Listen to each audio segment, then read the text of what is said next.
Hi, everyone. 2020 was a year like no other, and customer expectations and experiences had to adapt quickly.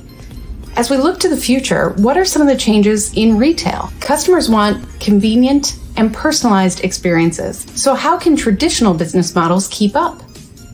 Customers are also looking for brands that align with their values.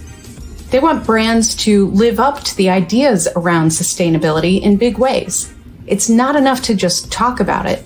They need to see evidence of how brands are investing in their values. With all of these changes, I thought it was a great idea to talk about the future of retail with somebody who knows where we're going. So I invited Maria Marias, Global Industry Principal of Consumer Industries for SAP Customer Experience, to share some insights with us. Let's get started. Hi, everyone. I'm Jeannie Walters, and I'm here with Maria Marias from SAP Customer Experience. So happy you're here today, Maria. How are you? I'm very well. Thank you so much. I'm really happy to be here with you today and have this conversation. Well, me too, because, we can agree that customer expectations have changed pretty dramatically in the last couple of years, and especially in these last few months. And we're here today to talk to retailers and others about how to adapt to those changing customer expectations. So let's dive in because I have several questions for you. So, the first thing that I think we want to address is that, personalization of experience has become really critical to customers. That's what they're expecting, that's what they want. And so, how can brands meet these new customer expectations around personalization and meeting them where they are? Well, that's a great way to start. Of course, personalization is needed, and there is sometimes the assumption that personalization is related with real time, and actually, real time is a design decision. That it's not a condition for personalization. It is possible to do personalized retail without real time. You can have almost real time, or in some cases, there's absolutely no need for that.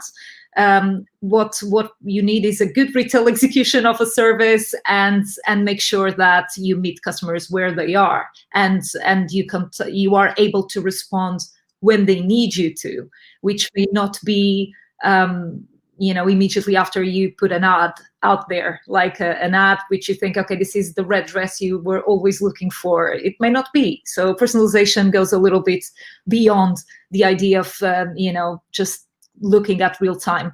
I think, to me, it's really about how you design the experience. And some companies are, of course, bringing data from customer service or doing social listening. But is that enough? I don't think that's enough. But it's a good starting point. So if you're there, it's already good. It's better than not do anything at all and not being customer centric. But some companies, and I think it's important to acknowledge that some companies took this a step further, and they run focus groups, or they survey their customers. They take market research a little bit more seriously and with frequency, being able, of course, with that to bring more data into their decision making. I think the principle is to not forget to include that in the digital transformation projects, to not just be an initiative done in Department A that Department B never knows about. To me, the real differentiator, though, and there are a small segment of companies doing this, but to me, this is really what innovation is all about: continuous innovation, being able to ingest in the business all of these new ideas that are coming from customers for all the departments. Other companies out there, benchmarking yourself against your competitors. What are they doing? How do you bring all of these ideas together to design an experience that it's unique and personalized for your customers? Yeah, and I love the way you said that because I think it's so important to think about customer experience design as kind of a puzzle, right? You have to pull data from over here, you have to include that voice of the customer, but sometimes customers don't always know what they want until they see it. And so you also have to look at what are the changing expectations in other industries and what's really changing just about who customers are. And I think a great example of that is how the next generations, the millennials and beyond, they are really looking to work with brands who align with their values. That's become something that they not only talk about, but they are putting their money where their mouth is in a lot of ways.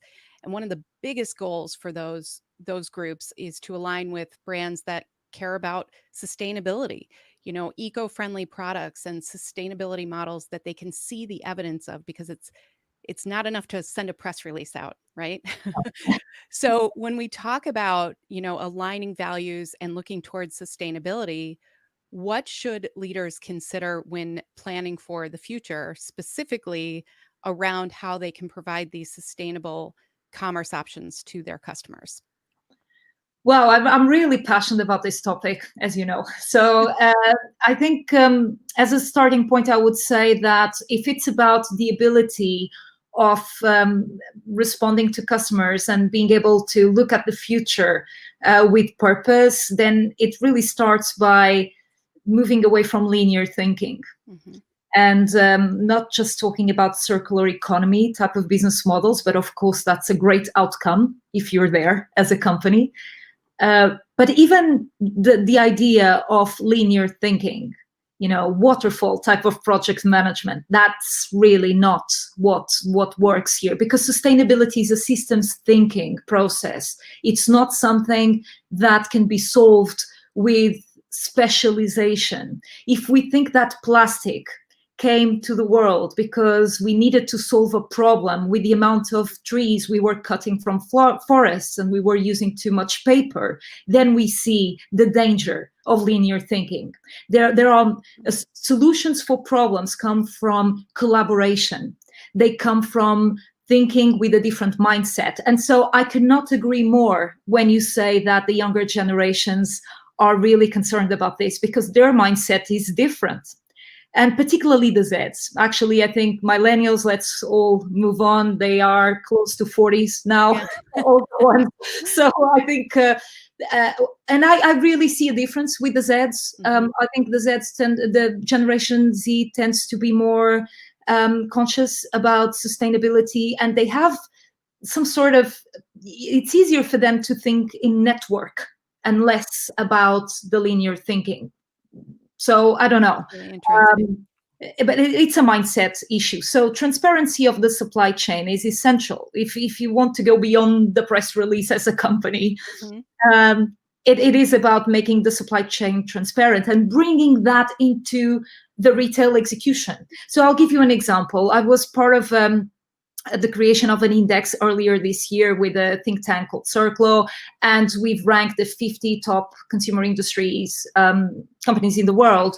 And two main conclusions came from that. One was that fashion as a segment is actually doing more initiatives that connect digital transformation with sustainability, which I think, I mean, digital transformation is the action part of sustainability intentions.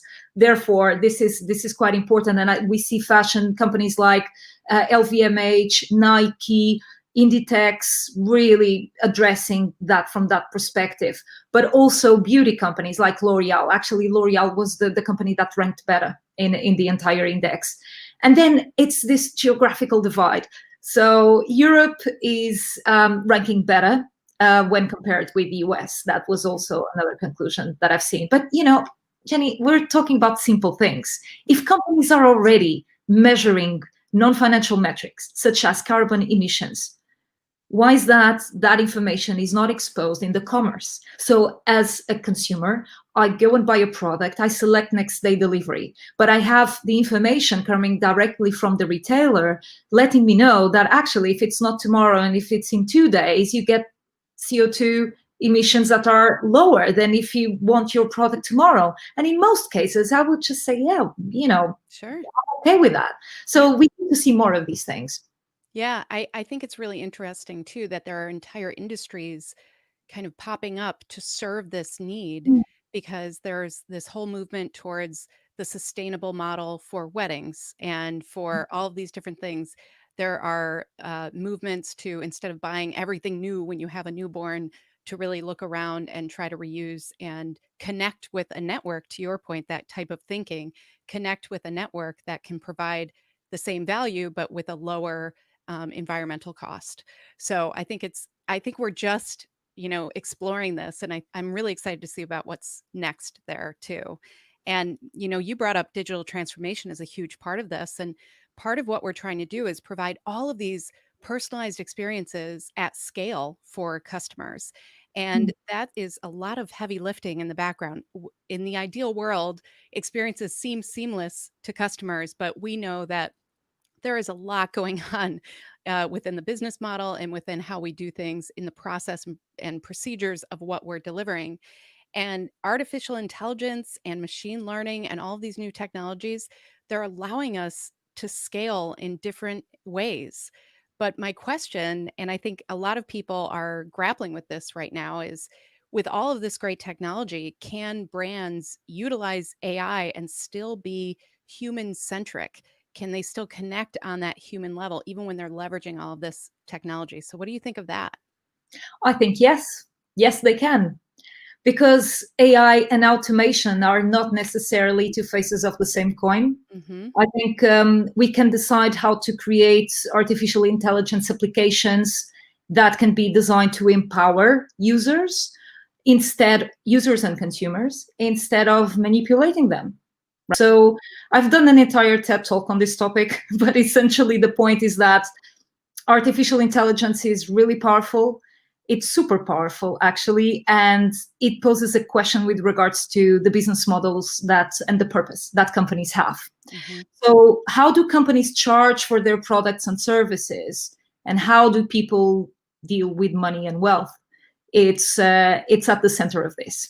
Because if a business model is based on the idea that you are using a service for free, well, I would say run away from them, because if they are using artificial intelligence, they will be using, you're the product at the end of the day. And, the biggest companies in the world that have this business model and are using artificial intelligence are coming to public and talk about this, ex-employees, as we all know, the social dilemma video that really talks about this. And so I think this is important, because AI could be used to empower humans if the business model is without smoke and mirrors. It's just like plain and simple, plain and simple. You have a product or a service, you pay for that product and the service. That's it.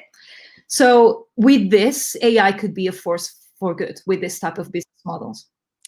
Yeah, and it goes back to that idea of transparency, right? Like Yeah. customers want to know exactly what's happening throughout the supply chain, throughout how they get their products, and they certainly want to know if they are the product. So I think that's a fair assessment of that. And we could talk about this all day, I think, but I've got one more question for you because I think it's something we might not ask ourselves enough. And that is, we have a lot of brands who offer loyalty programs to encourage retention Mhm. and to earn that repeat business. I'm just curious, like, is this something that still works? Do loyalty programs pay off for brands when they use them? Hmm. Definitely, customer retention is important. A business that relies only in the digital era on customer acquisition is a very, expensive business to maintain, because customer acquisition it is quite expensive. You pay a lot more to get customers, to acquire new customers, than you would need to pay for retention, and that's why many retailers have customer acquisition teams and customer retention teams, and in the marketing and commerce departments. So I think retention is important, but a loyalty program that it's based on markdown prices, it's probably not that sustainable. Hmm. Because what we're talking about is to decrease margins that for some retailers are already so small. So and it creates the habit for consumers to just search for that brand when they know that something is happening, like a special day, or um, and if loyalty, it's very different if we're talking about loyalty for food businesses or for fashion and beauty. Definitely loyalty beyond transaction and beyond discounting prices is a lot more sophisticated in beauty brands, and with fashion apparel catching up. Hmm. Um, and what is that all about? It means it's really about retaining the customer, not from a pricing point of view, not because we're discounting pricing, but a price, but because there's something that they are able to unlock or some advantages that they are able to have, and therefore having a better experience by being a loyal customer.